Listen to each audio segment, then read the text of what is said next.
क्या है आबकारी घोटाला जिसकी जद में आए आपके बड़े नेता केजरीवाल को छोड़नी पड़ी सीएम की कुर्सी। आम आदमी पार्टी आप सरकार पर कई आरोप लगे, मगर आबकारी घोटाला ऐसा मामला है जिसने आम आदमी पार्टी की छवि को नुकसान पहुंचाया है। मनीष सिसोदिया के साथ साथ केजरीवाल भी इसी घोटाले से जुड़े मनी लॉन्ड्रिंग मामले में 5 महीने से अधिक समय तक जेल में रहे और दोनों को कई नाकाम कोशिशों के बाद सुप्रीम कोर्ट से जमानत मिल सकी है।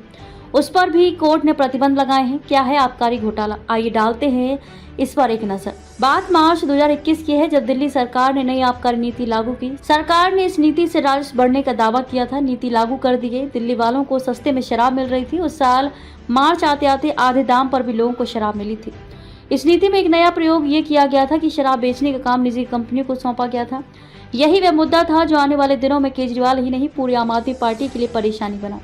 हालांकि आप हमेशा ही इसे एक फर्जी घोटाला बताती रही है। पार्टी का दावा है कि इस मामले में जांच एजेंसियों को आज तक एक भी सबूत नहीं मिला है। कौन होगा दिल्ली का नया सीएम, चौंका देगी केजरीवाल की रणनीति। 2 नामों पर चर्चा तेज।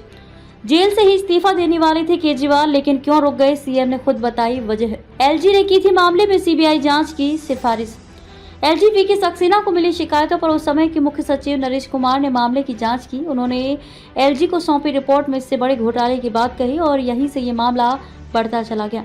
22 जुलाई 2022 को एलजी ने इस मामले में सीबीआई जांच की सिफारिश कर दी। 27 सितंबर 2022 को हुई पहली गिरफ्तारी।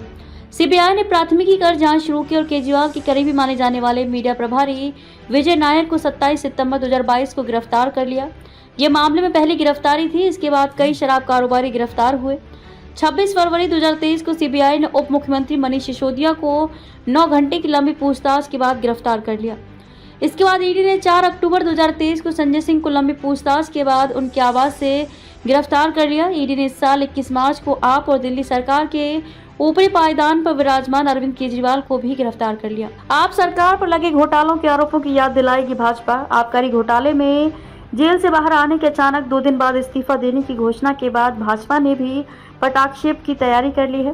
भाजपा ने अब कार्यकर्ताओं को कहा कि घर घर जाकर वह आप सरकार में आबकारी घोटाले से लेकर टैंकर से लेकर मोहल्ला क्लिनिक, अस्पताल, दवा आदि में हुए घोटालों को एक बार फिर जनता के बीच लेकर जाएंगे।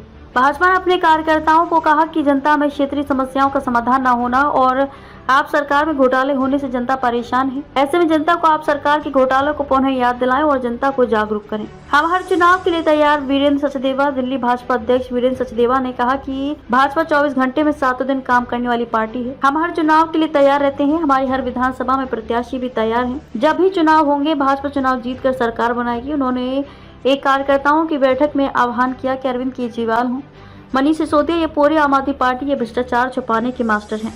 जेल का जवाब वोट से अभियान लोकसभा में आपने चलाया था, लेकिन दिल्ली की जनता ने 0 सीट दी। ऐसे में जनता की अदालत में पहले ही निर्णय हो चुका है। बस अब जनता को फिर से आप सरकार के घोटालों को बताएं और घर घर जाकर आप सरकार के कुशासन की पोल खोलें।